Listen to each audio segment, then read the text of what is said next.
On parle beaucoup ces dernières années du créateur de contenu. Pour plusieurs, Oui, c'est un métier à part entière. Est-ce qu'au Maroc, il est reconnu en tant que tel?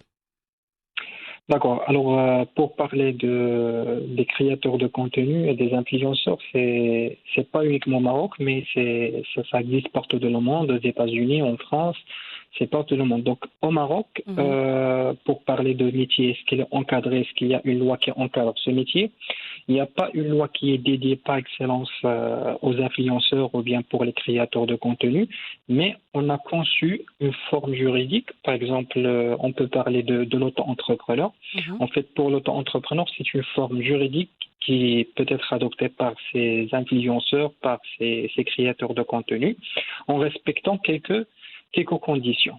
Bien sûr, au niveau du chiffre d'affaires. Et lorsque je parle de chiffre d'affaires pour que les auditeurs puissent comprendre l'élément technique, donc en fait là, on parle des nombres de ventes ou bien des prestations qu'ils vont faire. Bien Mhm. sûr, ça dépend s'il s'agit des prestations de services ou bien s'ils ont fait du commerce. Mais lorsqu'on parle des influenceurs, c'est par excellence, ce sont des prestations. Lorsque, par exemple, je prends le cas d'une influenceuse, par exemple, qui va faire la publicité à une marque ou bien à une société bien particulière.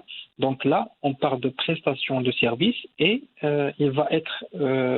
donc la loi va être encadrée dans ce sens. Donc sur la prestation qui va faire cette influenceuse ou bien cet influenceur.